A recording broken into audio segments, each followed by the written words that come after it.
The most watched race of the Paris Olympics, as 9.1 million of us watched her win gold in the 800 metres final, becoming the first British winner since our very own Dame Kelly. Here to tell us all about it, it's Keely Hodgkinson.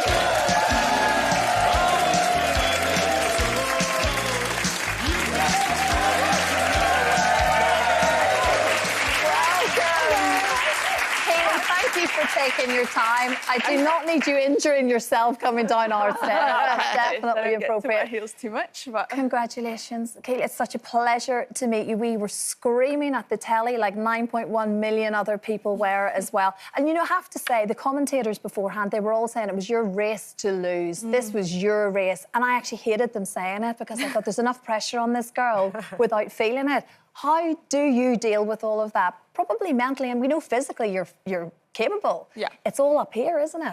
It definitely is. Like, I've done quite a few championships now, but I haven't quite felt the pressure like I did that day. And although, yeah, you're thinking, no, please don't say that, you know, it's...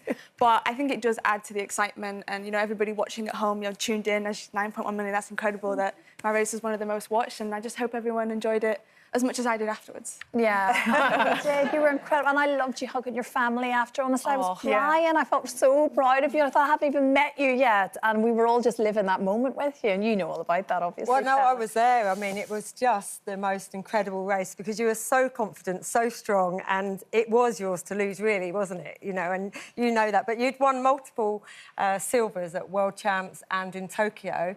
And so gold was your mission. Your whole thing was your mission, wasn't it? How did it feel to finally do it, you know, because it's one thing dreaming of it, thinking of it. How did it feel for you? Well, I feel like all Olympic champions probably have the same feeling of relief. You know, you're kind of like, you've been gearing up for this big moment all year. Like, we met obviously back in April and I was like, it's in my mind, I just want to upgrade to gold, and last time was 3 silvers on the go now.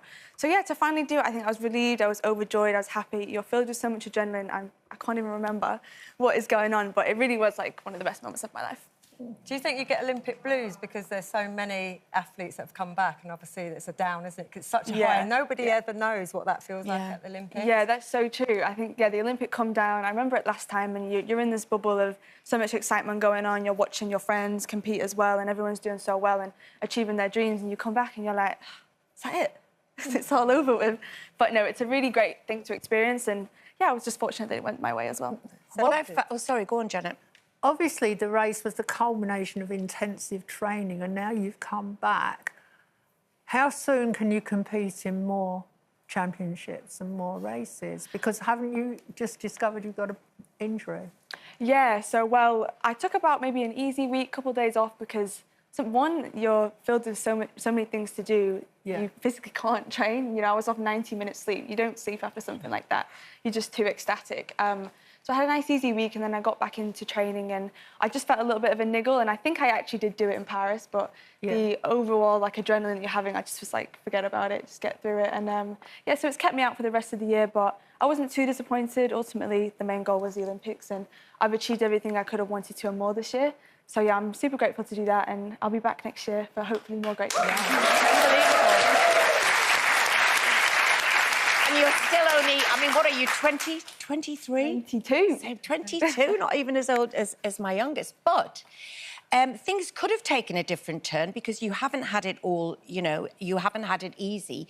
You have a 95% hearing loss in one ear. Can you tell us a little bit about how that was discovered? I like to use that as a bit more of my fun fact, that I'm half deaf in one ear. I think that's a bit more of a positive spin. But about 10 years ago, I've always had hearing problems growing up, and they just discovered there was something called a mastoidectomy. Don't fully know the science behind it, but it's some kind of tumour growing in it. A benign tumour? Yeah, non-cancerous or anything like that. But it can grow, and it crushed all my hearing bones. But the problem I had was it was almost touching the nerve in my spine, which could have resulted in facial palsy if it wasn't removed correctly. So it was quite scary, I think, for 13-year-old me, but the surgeons did a great job. They removed it, and I'm all good now, so... But not early on in your career, you did cross-country, you did swimming. What made you end up with track athletics? I think with athletics, you kind of fall into your event. It kind of finds you. I used to have arguments with my dad because I used to swim, and he used to tell me I was a better runner, and I'd be like, "What, do you think I'm good at swimming?" But yeah, no, he just saw something in me, I guess, and it just took me a while to see that as well. But I'm really glad I went that way. It's worked out for a really nice place to be in. And as if you weren't busy enough, you're now learning the piano, I hear. Oh, yeah. I've been trying. The timing, I've been trying to do that. I'll go back to it at some point, but something fun, a nice little hobby on the side. Absolutely. I just have this vision in my head that I'd just love to be able to play the piano in the middle of nowhere and everyone just start parading around.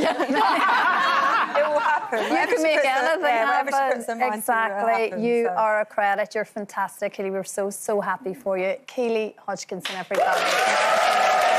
And good luck with everything coming out.